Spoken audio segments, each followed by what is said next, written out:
We're living in a very strange era.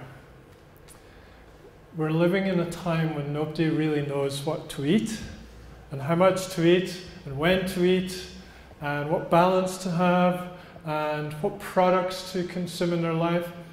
If our ancient ancestors were sitting up there on a cloud looking down on us, the ancient ancestors who used to hunt and roam and gather, they'd think we're all nuts. But they didn't have Google to ask questions. They only had this. They had instinct. But they also had a limited range of roaming. We now have planes and international shippage. So basically, we can go into a supermarket just down the road and pretty much buy food from anywhere in the world. I remember first coming to South Africa in the early 2000s and getting lychees from this vendor near Durban, and thinking that the most delicious thing I've ever tasted. Within a couple of years I found them in Waitrose in London. So even this prized little possession was now travelling right to the other side of the world. They didn't taste anywhere near as good in London, by the way. Straight off the trees is always best. So we're very, very confused. Some people think we should actually just go back in time, join our ancient ancestors and do a paleo existence. So should we become paleo man or paleo woman again and just go around and hunt and gather? Paleo is a diet that came out about 10 years ago, the Paleo Diet. And the main constructs of the diet is nature-made, no man-made processed food, no grains, and no dairy. So I quite like the paleo diet because it is representing what we used to do in a certain way, but there are researchers that say, well, actually during the Paleolithic time, we did consume a little bit of dairy. And there are traces of grain found in ancient sites. So that's a wee bit confusing as well, but the general messages of the paleo approach is a nice clean diet. But my big question is, do we need to cut out 2 whole food groups, dairy and grains? That's a big question mark.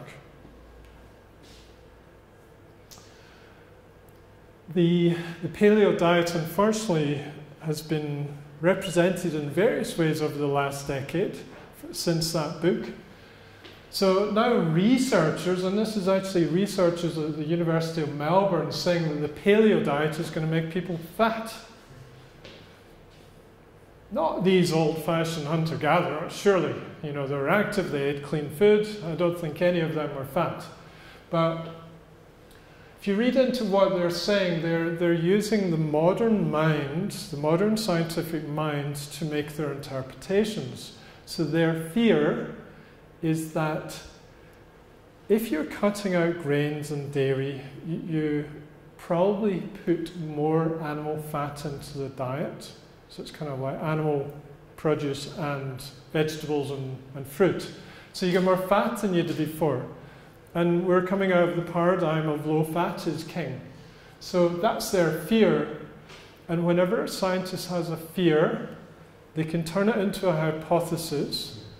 And a hypothesis is quite easy to turn into scientific fact by doing a certain range of research. So we need to really question headlines, especially when they're scientific, because there's a lot of other things we need to ask about. So if we're not going to do the paleo diet, should we do something else? How about vegetarianism? Oh, we're going to die of cancer if we become a vegetarian. That's not ideal either. Well, I've heard of this new trend in South Africa called banting. Right, let's do some banting. Oh, we end up in court battles because we've said the wrong thing with banting. So maybe not the best thing either. What do you see on this slide? Are there any two of these faces that look vaguely alike? I'll take that as a no. Not really, Heather. Okay. Have you ever walked down a high street or walked into a room and said, "Oh my goodness, that's a spitting image of me"? No, I haven't either, unless you get an identical twin. So from the outside, we're all completely different. Do you think the inside is going to be the same? Quite possibly. But why are we trying to take the same dietary messages into completely unique physiologies? Big question mark.